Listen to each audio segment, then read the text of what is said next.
नमस्कार दोस्तों, crack future exam के यूट्यूब चैनल पर मैं परमिंदर पाल आप सभी लोगों का हार्दिक स्वागत करता हूं। इस चैनल के माध्यम से आप लोगों को भारतीय इतिहास, पॉलिटी, भौतिक विज्ञान, जीव विज्ञान से संबंधित महत्वपूर्ण एमसीक्यू आप लोग अपनी दैनिक दिनचर्या में प्रैक्टिस के माध्यम से यहाँ से आप सॉल्व कर सकते हैं। आज मैं आप लोगों को भौतिक विज्ञान से संबंधित 25 महत्वपूर्ण एमसीक्यू सॉल्व कराऊंगा, जिन्हें आप बार बार रिवाइज करके तैयार कर सकते हैं। आप लोग मेरे टेलीग्राम चैनल जो कि क्रैक फ्यूचर एग्जाम के नाम से है, वहाँ से भी ज्वाइन कर सकते हैं। वहाँ पर विभिन्न टॉपिकों से संबंधित आपको एमसीक्यू देखने को मिलेंगे। चलिए शुरुआत करते हैं। आज का हमारा पहला क्वेश्चन है, जलीय जंतु जल में घुली किस गैस के द्वारा सांस लेते हैं? उत्तर ए है ऑक्सीजन, ऑप्शन बी है नाइट्रोजन, ऑप्शन सी है हाइड्रोजन और ऑप्शन डी है कार्बन डाइऑक्साइड। इसका जो सही आंसर है वह ऑप्शन नंबर ए है, ऑक्सीजन। जलीय जंतुओं में आपसे विशेष रूप से मछली के संदर्भ में क्वेश्चन पूछा जाता है। प्रश्न 2, निम्न में से किसकी संपीड्यता काफी अधिक होती है? उत्तर ए है ठोस, ऑप्शन बी है गैस, ऑप्शन सी है द्रव और ऑप्शन डी है उपयुक्त सभी। इसका सही आंसर है वह ऑप्शन नंबर बी है, गैस। गैस की संपीड्यता बहुत अधिक होती है। जैसे कि हम ऑक्सीजन को लें तो वायुमंडल में इसे कंप्रेस्ड के माध्यम से एकत्रित किया जाता है और फिर इसको तकनीकी के माध्यम से इसमें अन्य गैसों को अलग कर जो भी रोगी होते हैं उन्हें ऑक्सीजन की आपूर्ति की जाती है। इस प्रकार हमारा यहाँ पर जो सही आंसर होगा वो ऑप्शन नंबर बी होगा। प्रश्न 3, गैस बर्तन की दीवारों पर दबाव किस प्रकार से डालती है? उत्तर ए है गैस के कण दो दिशाओं में गतिशील होते हैं तब दबाव डालती है। ऑप्शन बी है गैस के कण केवल नीचे गतिशील होते हैं तब दीवारों पर दबाव डालती है।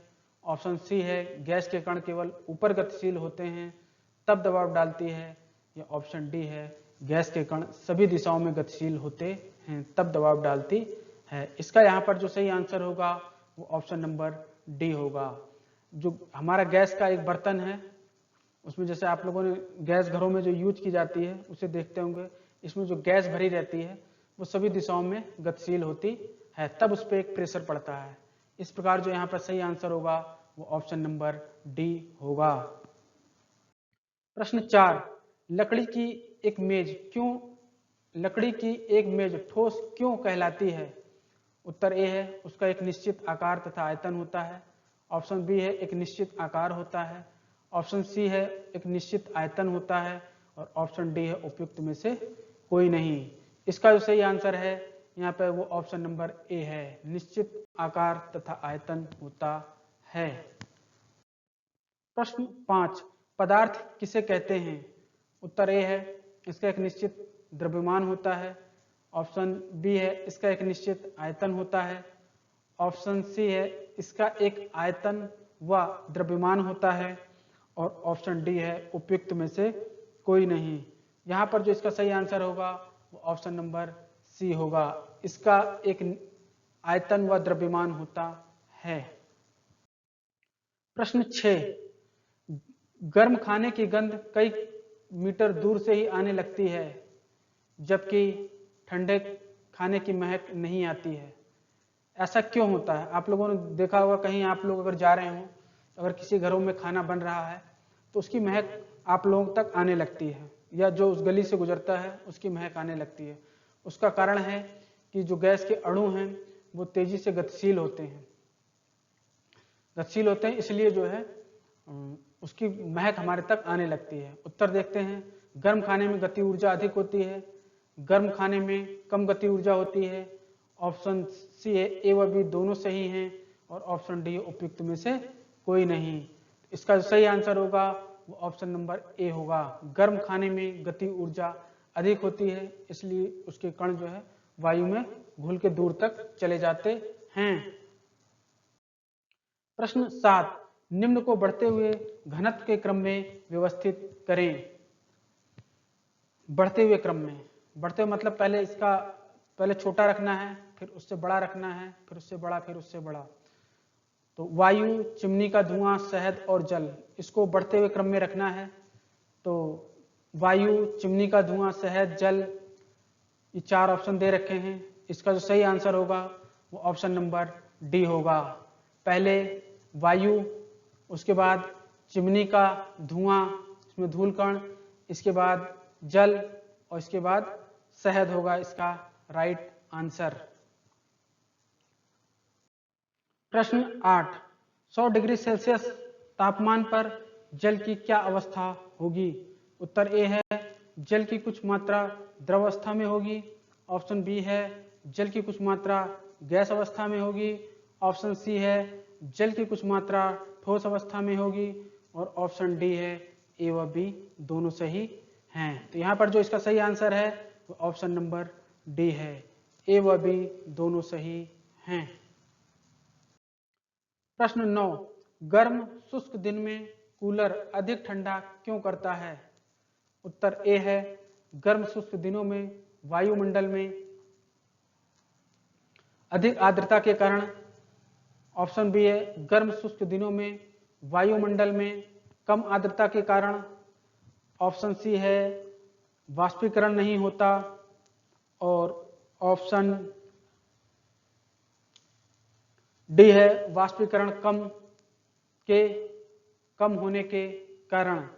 इसका सही आंसर है वो ऑप्शन नंबर बी है, गर्म शुष्क दिनों में वायुमंडल में कम आर्द्रता के कारण। ऑप्शन नंबर बी सही है। प्रश्न 10, गर्मियों में घड़े का जल ठंडा क्यों होता है। उत्तर ए, वाष्पीकरण के कारण। ऑप्शन बी है, आर्द्रता के कारण। ऑप्शन सी है, ऊर्ध्वपातन के कारण। और ऑप्शन डी है, संघनन के कारण। इसका सही आंसर है वो ऑप्शन नंबर ए है, वाष्पीकरण के कारण। इसलिए गर्मियों में आप लोगों ने देखा होगा घड़े में जल ठंडा होने के लिए रख देते हैं, ताकि जो है उसकी गर्मी जो है वाष्पीकरण के माध्यम से निकल जाए और जल फिर क्या हो जाता है, ठंडा रहता है। प्रश्न 11, एसीटोन ऑब्लिक पेट्रोल या इत्र डालने पर हमारी हथेली ठंडी क्यों हो जाती है। कहने का मतलब यह है कि जब एसीटोन, पेट्रोल या इत्र को हथेली पर डाला जाता है तो हथेली ठंडी क्यों हो जाती है।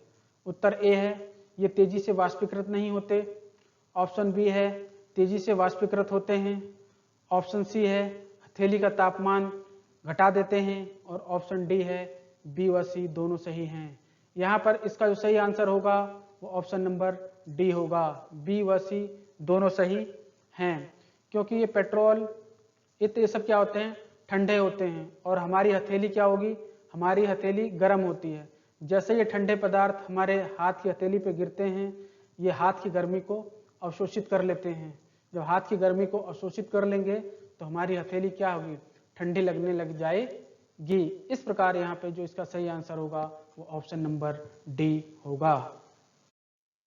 प्रश्न 12, निम्न में कौन सा जोड़ा गलत है। डॉप्सन, ओजोन परत की मोटाई नापने में। ऑप्शन बी है, ध्वनि की तीव्रता में आइडियोमीटर का प्रयोग किया जाता है। ऑप्शन सी है, मैनोमीटर में गैसों का दाब नापने के लिए प्रयोग किया जाता है। और बैरोमीटर में आपेक्षिक आर्द्रता। यहाँ पे ऑप्शन नंबर डी गलत है, बैरोमीटर में वायुमंडलीय दाब को मापा जाता है और इसमें पारे का उपयोग किया जाता है, जबकि आपेक्षिक आर्द्रता को हम हाइग्रोमीटर के द्वारा नापते हैं। प्रश्न 13, बैरोमीटर में मुख्यतः किस द्रव का प्रयोग किया जाता है। उत्तर ए है, अल्कोहल। ऑप्शन बी है, जल। ऑप्शन सी है, पारा, और ऑप्शन डी है ए व बी दोनों। यहाँ पर बात हो रही है मुख्यता की, बैरोमीटर में मुख्यता क्या प्रयोग किया जाता है, तो वो पारा प्रयोग किया जाता है, लेकिन जल का भी प्रयोग कभी इसमें जो है किया जा सकता है। अगर यहाँ पे मुख्यता की जगह बैरोमीटर में किस द्रव का प्रयोग किया जाता है, तब इसका आंसर जल और पारा दोनों होते हैं, लेकिन मुख्यता की बात कर रखी है तो मुख्यता में ये पारा इसका आंसर होगा। प्रश्न 14, बहती हुई हवा में कौन सी ऊर्जा होती है? उत्तर ए गति ऊर्जा, ऑप्शन बी स्थितिज ऊर्जा, ऑप्शन सी है यांत्रिक ऊर्जा, और ऑप्शन डी है विद्युत ऊर्जा। इसका सही आंसर होगा वो ऑप्शन नंबर ए होगा, गति ऊर्जा। इसी गति ऊर्जा के माध्यम से हम विंड एनर्जी बनाई जाती है। प्रश्न 15, एक ट्रेन जैसे ही चलना आरंभ करती है उसमें बैठे हुए यात्री का सिर पीछे की ओर झुक जाता है, इसका कारण है? उत्तर ए गति का जड़त्व, ऑप्शन बी है जड़त्व आघूर्ण, ऑप्शन सी है स्थिरता का जड़त्व, और ऑप्शन डी है द्रव्यमान का जड़त्व। ऑप्शन यहाँ पे इसका जो सही आंसर होगा वो ऑप्शन नंबर सी होगा, स्थिरता का जड़त्व। प्रश्न 16, चंद्रमा पर प्लान वेग का मान लगभग कितना होता है? उत्तर ए है 2.5 किलोमीटर प्रति सेकंड, बी है 2.4 किलोमीटर प्रति सेकंड, ऑप्शन सी है 2.3 किलोमीटर प्रति सेकंड, ऑप्शन डी है 2.6 किलोमीटर प्रति सेकंड। इसका जो सही आंसर होगा वो ऑप्शन नंबर बी होगा, 2.4 किलोमीटर प्रति सेकंड।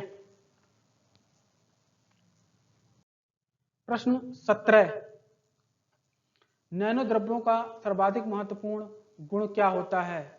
उत्तर ए है बल, ऑप्शन बी है घर्षण, ऑप्शन सी है दाब, और ऑप्शन डी है तापमान। यहाँ पर जो इसका सही आंसर होगा वो ऑप्शन नंबर बी होगा, घर्षण। प्रश्न 18, ऑटोमोबाइल्स के हाइड्रोलिक ब्रेक के कार्य करने का सिद्धांत किस सिद्धांत पर आधारित है? आर्कमिटीज के सिद्धांत पर, ऑप्शन बी है न्यूटन का तृतीय नियम, ऑप्शन सी है पास्कल का नियम, और ऑप्शन डी है बर्नौली का सिद्धांत।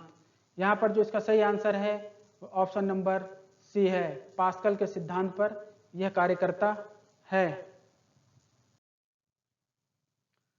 प्रश्न 19, जल का अधिकतम घनत्व होता है 277 केल्विन, ऑप्शन बी है 275 केल्विन पर, ऑप्शन सी है 273 केल्विन पर, और ऑप्शन डी है 270 केल्विन पर। इसका जो सही आंसर होगा वो ऑप्शन नंबर ए होगा, 277 केल्विन पर जल का घनत्व अधिकतम होता है।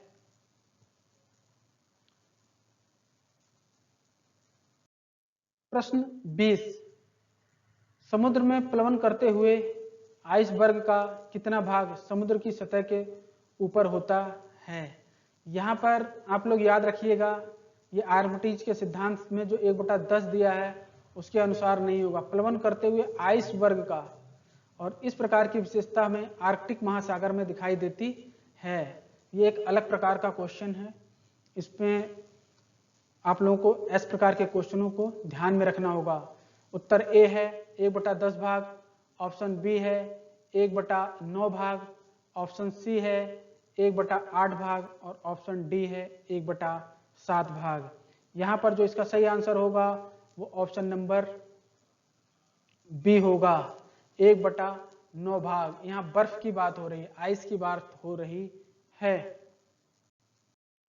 प्रश्न 21, कप की अपेक्षा प्लेट से हम गर्म दूध या चाय जल्दी क्यों पी लेते हैं? इस प्रकार के क्वेश्चनों में आप लोगों को ध्यान में रखना है कि दूध मान लीजिए हम क्या है एक गिलास में पीते हैं, एक हमारे लिए क्या होता है एक गिलास होता है, लेकिन अगर हम प्लेट की बात करें तो प्लेट का जो सर्किल होगा वो ज़्यादा चौड़ा होगा और इसका सर्किल जो होता है थोड़ा छोटा होता है। जैसे छोटा वाला सर्किल है इसमें गति ऊर्जा क्या होगी पास होगी, और जैसे ही हम बड़े में इसमें प्लेट में डालेंगे इसकी गति ऊर्जा फैल जाएगी और ये दूध, चाय, कोई भी होगा, किसी भी प्रकार का पेय पदार्थ होगा, वो जल्दी ठंडा हो जाएगा। देखते हैं उत्तर ए है सतत क्षेत्र बढ़ने से वाष्पीकरण कम, गलत है। ऑप्शन बी है सतत क्षेत्र घटने से वाष्पीकरण अधिक, गलत है। ऑप्शन सी है सतत क्षेत्र बढ़ने से वाष्पीकरण अधिक, यही इसका जो आंसर होगा वो ऑप्शन नंबर सी होगा। इसका सतत क्षेत्र कम था यहाँ पर और यहाँ पर सतत क्षेत्र बढ़ गया है, वाष्पीकरण अधिक होगा और दूध, चाय, कोई भी पेय पदार्थ जल्दी ठंडा हो जाएगा। प्रश्न 22, गर्मियों के दिनों में हमें किस तरह के कपड़े पहनने चाहिए? उत्तर ए है सूती कपड़ों में अवशोषण कम होता है पसीने का, इसकी बात हो रही है। ऑप्शन बी है सूती कपड़ों में पसीने का अवशोषण अधिक होता है। ऑप्शन सी है सूती कपड़ों में अवशोषण नहीं होता और ऑप्शन डी है पॉलिस्टर कपड़े। इसकी बात हो रही कौन से कपड़े पहनने चाहिए, तो हमें ऑप्शन नंबर बी वाले सूती कपड़े पहनने चाहिए, क्योंकि जो हमें पसीना होगा उसमें अवशोषण अधिक होगा और वाष्पीकरण के माध्यम से वो उड़ता रहेगा वायुमंडल में और हमें गर्मी का एहसास कम होगा। ऑप्शन नंबर बी सही है। प्रश्न 23, किसी माध्यम में ध्वनि द्वारा उत्पन्न विक्षोभ हमारे कानों तक कैसे पहुंचता है? उत्तर ए है संपीड़न के रूप में, ऑप्शन बी है विरलन के रूप में, ऑप्शन सी ए व बी दोनों रूपों में और ऑप्शन डी है उपयुक्त में से कोई नहीं। इसका जो सही आंसर है वो ऑप्शन नंबर सी है, संपीड़न व विरलन दोनों ही रूपों में पहुंचता है। प्रश्न 23, ध्वनि तरंगे क्या होती हैं? उत्तर ए एक शीर्ष होती हैं, ऑप्शन बी एक विक्षोभ होती हैं, ऑप्शन सी है एक गर्म द्रव्यमान होती हैं और ऑप्शन डी है एक गर्त होती है। इसका जो सही आंसर है वो ऑप्शन नंबर बी है, ध्वनि तरंगे एक विक्षोभ होती हैं। आज का अंतिम क्वेश्चन है प्रश्न नंबर 25, माना आप अपने मित्र के साथ चंद्रमा पर गए हुए हैं, क्या आप अपने मित्र द्वारा ध्वनि को सुन पाएंगे? उत्तर ए है सुन पाएंगे, ऑप्शन बी है नहीं सुन पाएंगे, ऑप्शन सी है वायुमंडल के कारण सुन पाएंगे और ऑप्शन डी उपयुक्त में से कोई नहीं। तो यहाँ पर जो इसका सही आंसर होगा वो ऑप्शन नंबर बी होगा, नहीं सुन पाएंगे। ये 25 महत्वपूर्ण एमसीक्यू भौतिक विज्ञान से संबंधित थे, आप इन्हें बार बार रिवाइज करके तैयार कर सकते हैं। कोई जो भी मित्र मेरे इस चैनल पर नया है, अगर उसे मेरी वीडियो पसंद आती है तो मेरे चैनल को सब्सक्राइब करें ताकि मैं कोई भी वीडियो अपलोड करूं उसका नोटिफिकेशन आप तक पहुंच सके। आप लोग मेरे इस वीडियो को आप अपने ग्रुप में भी भेज सकते हैं और मेरे इस वीडियो को आप लोग लाइक भी कर सकते हैं। Thank you so much.